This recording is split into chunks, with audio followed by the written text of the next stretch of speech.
All right, we're just going to talk about the new stuff, maybe what was done. The backup light, drawbar, this rim,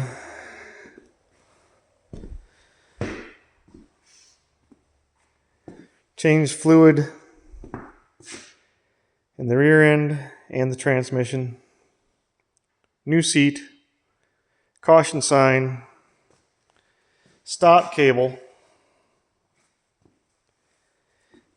battery tray. You see the corner of fuel filter, radiator cap.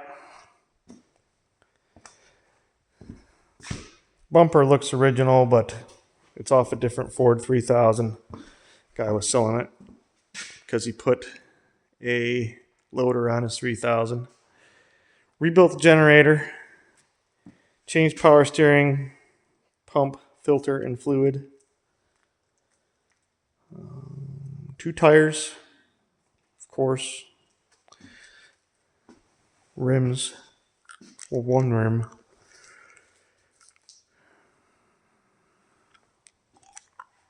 Light in the front.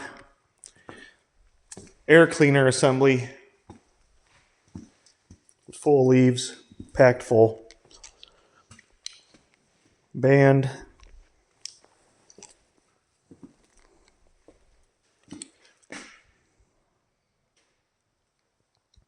Other than light bulbs, oil change. That should be about it.